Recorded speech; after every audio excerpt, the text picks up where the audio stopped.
코로나19로 어려움을 겪고 있는 220만 도민 여러분 안녕하십니까?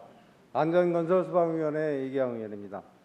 먼저 본 의원에게 5분 기회를 마련해 주신 김명선 의원님과 선배 동료 의원님께 깊은 감사의 말씀을 드립니다. 아울러 충남 도정과 도교육발전위의 노고를 아끼지 않으시는 이필영 행정부사님과 김지철 교육감을 비롯한 공직자 여러분께도 감사와 격려의 말씀을 드립니다. 본 의원은 송전선로 지중화 사업에 관련하여 대책을 마련을 촉구하고자 이 자리에 섰습니다. 우리 도에는 전국 58기 화력발전소 중 28기가 자리 잡고 있습니다. 그런데 문제는 석탄 화력발전소에서 나오는 각종 오염물질로 인하여 환경 피해뿐만 아니라 전력 수송에 의한 송전탑 및 고압 송전선로로 도민의 건강과 재산권의 침해를 받고 있다는 것입니다. 사람법은 기후 솔루션이 발표한 생명을 앗아가는 나쁜 전기 석탄화력 보고서에 의하면 석탄화력 발전소에서 배출되는 대기오염 물질 탓에 해마다 충청도민 56명을 포함하여 전국적으로 최대 995명의 조기 사망자가 발생하고 우울증 환자는 우리 도의 400여 명이 포함 최대 8천여 명이 달한다고 합니다.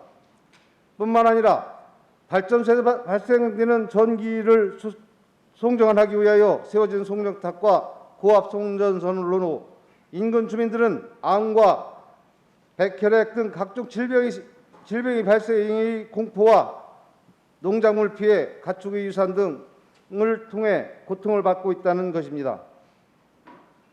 또한 국립환경과학의 건강위해성 평가를 위한 전자파 관리 방안 도출 연구 보고서에 따르면 2014년부터 2022년까지 약 10년간 전국적으로 2천여 명의 소아 백혈병 환자가 발생한 것으로 추산되는데 그중 최소 20명에서 최대 30명의 발병 원인이 바로 송전선에서 나오는 전자파로 추정하고 있습니다.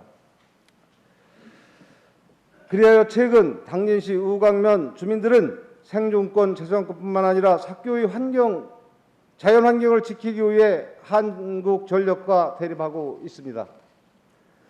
사교의 소들섬은 천혜의 자연지역으로 국내 대표적인 철새 도리지 중 하나로 환경, 상태적으로 중요한 가치를 지니고 있는 곳입니다. 철새뿐만 아니라 자연광을 뛰어나 이를 보기 위하여 수많은 사람들이 찾는 관광 명소이기도 합니다. 사교와 소들섬은 송전탑과 송전선로가 건설된다면 이러한 자연 경관과 미관을 해칠 뿐만 아니라 충남의 소중한 자연재산인 철새 도래지를 잃을 수도 있습니다. 잠깐 자료 화면을 보겠습니다. 사교호에서 소들섬을 경유해서 송전탑을 설치한다고 합니다. 이랬을 경우 철새의 도래지가 없어지는 꼴이 됩니다. 따라서 주민들의 요구처럼 송전선로의 지중화가 반드시 필요하다고 생각합니다.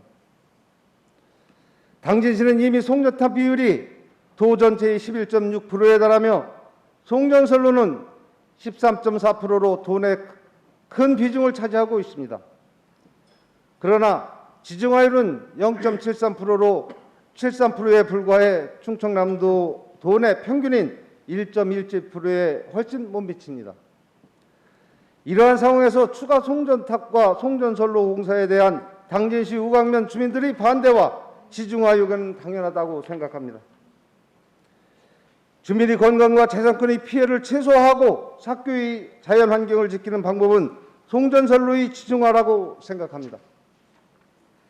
따라서 송전선로의 지중화 사업의 확대를 위한 법 개정 등 제도적 개선과 주민의 피해 보상 및 건강관리 강화 방안, 정부 지원의 확보 등 집행부의 적극적인 대응을 촉구합니다.